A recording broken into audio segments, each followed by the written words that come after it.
नमस्कार मंडळी. सगळ्यात आधी सर्वांना श्री स्वामी समर्थ. तर मकर संक्रांतीच्या दिवशी काय करावे किंवा काय करू नये याची संपूर्ण माहिती आपण जाणून घेणार आहोत. सगळ्यात आधी तुम्हाला येणाऱ्या मकर संक्रांतीच्या खूप खूप हार्दिक शुभेच्छा. तर मकर संक्रांत हा सौभाग्यवती स्त्रियांसाठी खूप खास सण मानला जातो, कारण प्रत्येक स्त्रियांना छानसं तयार व्हायला खूप आवडतं. त्यामुळे मकर संक्रांतीचा दिवस स्त्रियांसाठी खूप मोठा सण आहे.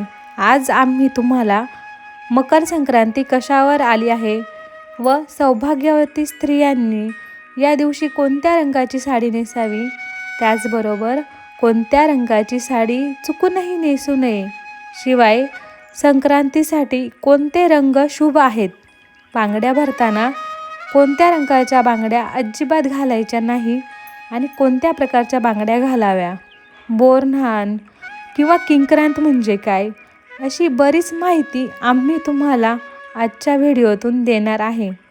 त्याआधी चॅनलवर नवीन असाल तर या चॅनलला सबस्क्राईब करून बेल आयकॉन प्रेस करा आणि तुम्हाला काही प्रश्न असेल तर कमेंट करून विचारू शकता. तर मंडळी, मकर संक्रांत 2026 ही 14 जानेवारीला बुधवारी आहे. पौष महिन्यात जेव्हा सूर्य मकर राशीत प्रवेश करतो, या दिवसापासून सूर्याचे उत्तरायण सुरू होतं. म्हणजे सूर्य हा पूर्वेलाच उगवतो, पण तो उत्तरेकडे थोडासा झुकलेला दिसतो आणि या संक्रांतीपासूनच वातावरणातील थंडी ही हळूहळू कमी होत जाते आणि संक्रांतीपासूनच दिवस हा हळूहळू मोठा होत जातो. मकर संक्रांतीला स्नान, दान, धर्म, देवाचे दर्शन, तप याला विशेष महत्त्व आहे. या दिवशी पवित्र नद्यांमध्ये स्नान करणं खूप पुण्यकारक मानलं जातं. संक्रांत जवळ आली की प्रत्येकाची चर्चा असते की यंदा संक्रांत कशावर आली आहे. तर चला पाहूयात. यंदा मकर संक्रांतीचा जो काही पुण्यकाळ आहे, बुधवार 14 जानेवारी 2026ला दुपारी ठीक 3:06 पासून सूर्य हा मकर राशीत प्रवेश करणार आहे. तर संक्रांतीचा पुण्यकाळ हा 3:06 पासून ते सूर्यास्तापर्यंत आहे, म्हणजे 6:20 पर्यंत असणार आहे आणि हा 3:06 ते 6:20 पर्यंतचा पुण्यकाळ मानला जातो. याच कालावधीमध्ये तुम्ही दान, धर्म, कर्म करू शकता. हिंदू धर्मात संक्रांत ही एक देवता मानली गेली असून प्रतिवर्षी ती येताना वेगवेगळ्या वाहनावर बसून येते. यावर्षी मकर संक्रांत वाघावर बसून येईल, म्हणजे मकर संक्रांतीचे वाहन वाघ आणि उपवाहन घोडा असेल. तिने पिवळ्या रंगाचे वस्त्र परिधान केले असून हातामध्ये गदा घेतलेला आहे.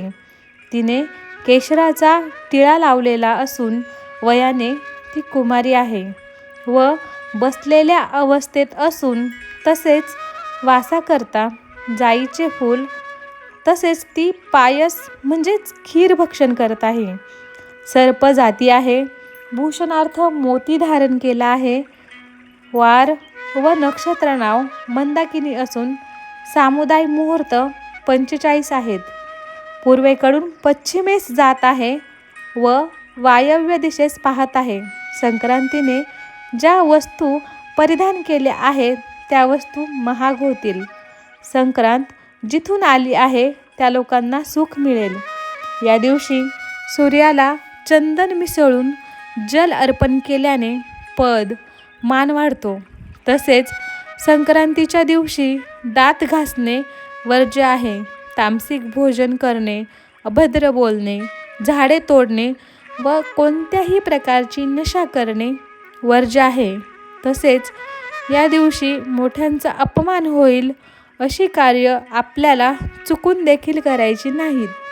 या दिवशी आपल्या घरामध्ये चुकून देखील मांसाहार बनता कामा नये. आता बघा, संक्रांतीला स्त्रियांना प्रश्न पडलेला असतो की या दिवशी कोणत्या रंगाची साडी नेसावी किंवा कोणत्या रंगाची नेसू नये. तर आपल्या धर्मामध्ये प्रत्येक रंगाचं एक वेगळं आणि अनन्यसाधारण असं महत्त्व आहे. कारण प्रत्येक रंग तुम्हाला एक वेगळी ऊर्जा प्रदान करतो. काही रंग सकारात्मक शुभदायी लहरी प्रदान करतात, तर काही रंग अशुभ मानले जातात, नकारात्मकतेचे प्रतीक मानले जातात. पण आपल्या हिंदू धर्मात काही 4-5 रंग आहेत ते खूप शुभ मानले जातात. प्रत्येक कार्यासाठी किंवा देव कार्यासाठी हे रंग वापरले जातात. त्याच्यामध्ये पहिला रंग आहे तो म्हणजे हिरवा. हा सौभाग्याचं प्रतीक मानला जातो. कारण बघा, नवरी लग्नामध्ये हिरव्या रंगाचा चुडा भरते किंवा महिला लग्न झाल्यावर हिरव्या रंगाच्या बांगड्या हातात घालतात. त्यामुळे त्यांच्या पतीचं आयुष्य वाढतं असं धर्मशास्त्र सांगतं. त्याबरोबर शास्त्रातही हिरव्या रंगाला खूप महत्त्व आहे. आपण देवीची ओटी भरताना सुद्धा हिरव्या रंगाचा ब्लाऊज पीस किंवा हिरव्या रंगाची साडी घेतो. त्यावरून हिरवा रंग हा देवीला किती प्रिय आहे तर ते आपल्याला समजतं. त्यामुळे जर शक्य झालं तर तुम्ही किंवा तुमच्याकडे असेल तर हिरव्या रंगाची साडी अवश्य नेसा. पण हिरव्या रंगाची साडी नसेल तर आपल्या हिंदू धर्मामध्ये लाल रंग हा सुद्धा खूप शुभ मानला जातो. तुम्हाला रोज देवाची पूजा करताना किंवा कोणतीही पूजा मांडताना आपण पाटावरती लाल रंगाचे वस्त्र टाकतो. कारण लाल रंग हा सर्व देवांना, त्याबरोबर माता लक्ष्मीला सुद्धा अत्यंत प्रिय आहे. हा रंग सौभाग्याचा उगम, ध्येय आणि नवीन जीवनाचे प्रतीक मानला जातो. त्याचबरोबर आपल्या सौभाग्यातील एक सर्वात महत्त्वाची गोष्ट म्हणजे कुंकू. हे सुद्धा लाल रंगाचं असतं. कारण की सौभाग्यातील सगळ्यात महत्त्वाची गोष्ट म्हणजे हळदी कुंकू. त्यामधील कुंकवाचा रंग हा लाल असतो. त्यामुळे लाल रंगाचं महत्त्व खूप जास्त आहे. त्यामुळे शक्य असेल तर तुम्ही मकर संक्रांतीला लाल रंगाची साडीसुद्धा नेसू शकता. तर पुढचा रंग आहे केसरी रंग. केसरी रंगाची साडी तुम्ही नेसू शकता.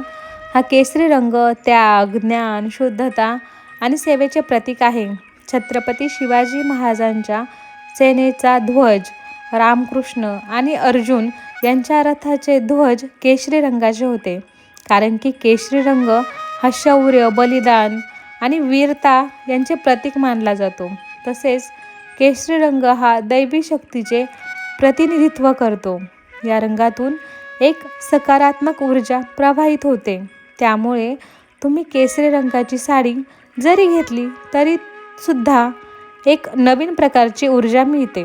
त्यानंतर सगळ्याच स्त्रीवर्गाचा आवडीचा रंग म्हणजे गुलाबी. गुलाबी रंग हा प्रत्येक स्त्रीला खूप आवडत असतो. गुलाबी रंग हा प्रेमाचा रंग मानला जातो. तसेच हा रंग आनंदाचा प्रतीकसुद्धा मानलं जातं.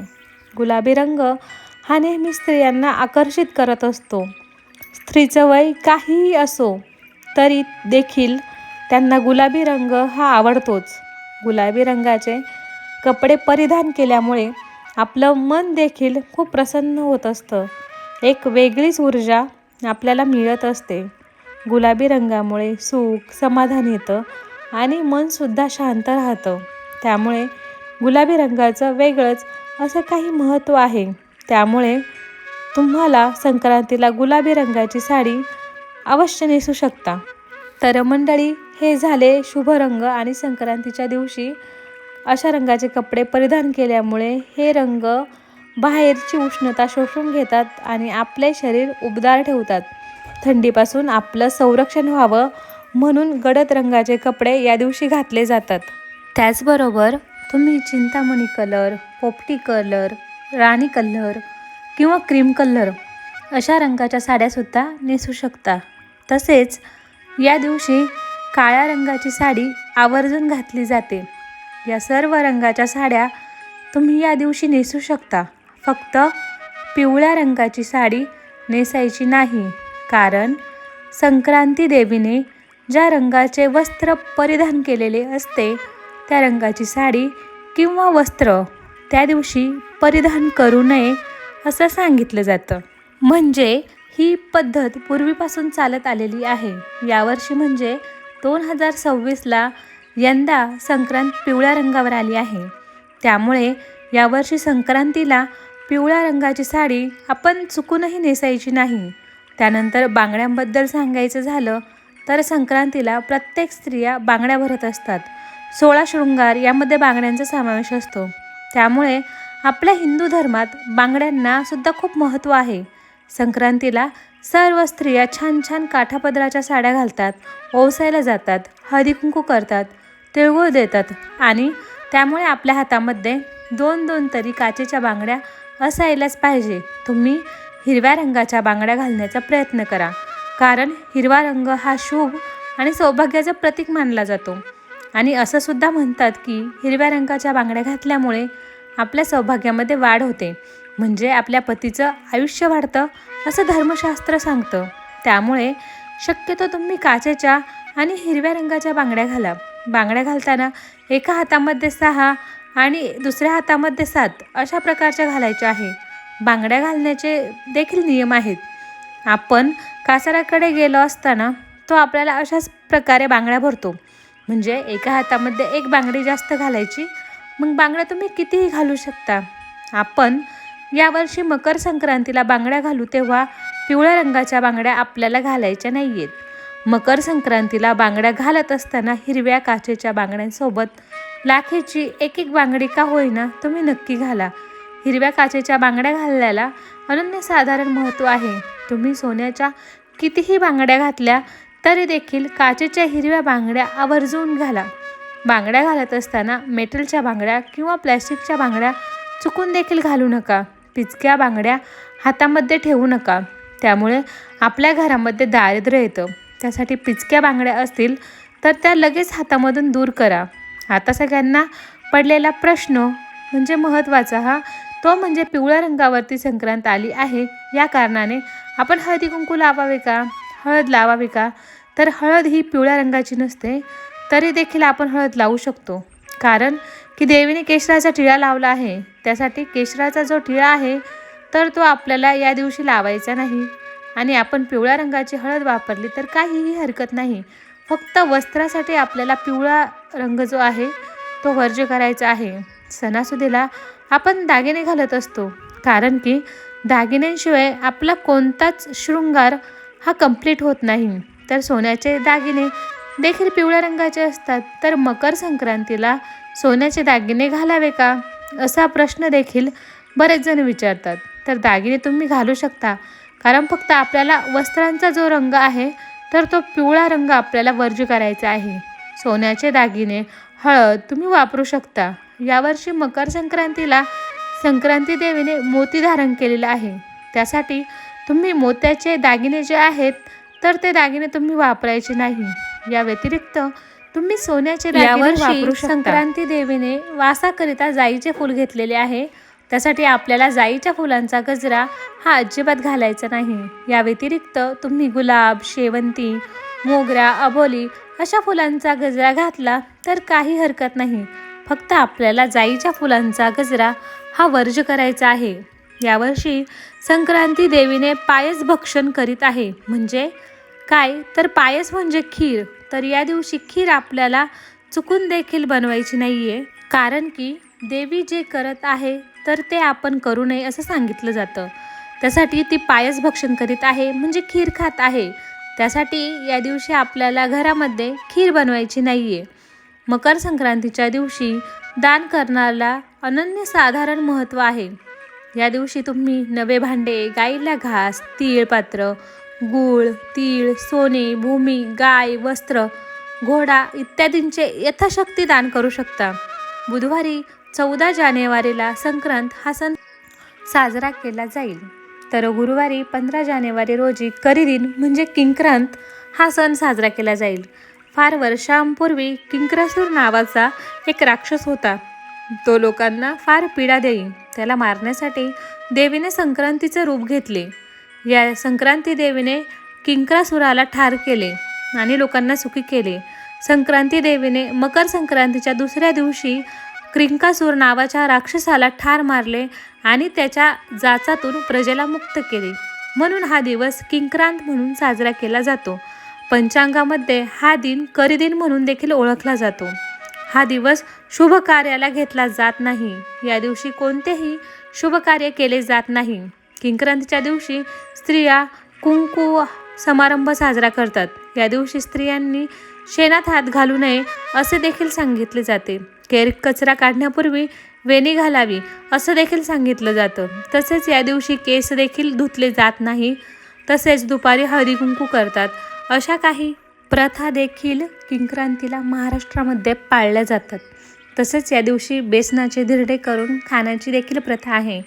किंक्रांतीच्या दिवशी चांगल्या कामाची सुरुवात करू नये, लांबचा प्रवास करू नये, देवाची पूजा करू नये. बघा, या दिवशी देवाची पूजा करून गोडाचा किंवा गुळाचा नैवेद्य अर्पण करावा. घरामध्ये वादविवाद करू नये. मन शांत ठेवावे. शांत चित्त ठेवून सर्वांशी आदराने वागावे.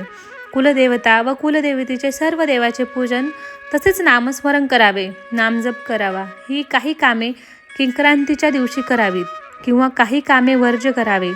या दिवशी लांबचा प्रवास करू नये. तसेच या दिवशी शुभकार्य देखील कोणते हातात घेऊ नये. मकर संक्रांतीपासून ते रथसप्तमीपर्यंत हळदी कुंकू साजरा केला जातो. घरात बाळ जन्माला आल्यानंतर येणाऱ्या पहिल्या संक्रांतीचे खूप महत्त्व असतं. या दिवशी लहान मुलांना बोरन्हाण घातले जाते. परंपरेनुसार ज्या पद्धतीने नवविवाहितेला हलव्याचे दागिने घालून सजवतात, त्याचप्रमाणे लहान मुलांना सुद्धा काळे कपडे घालून हलव्याचे दागिने घातले जातात.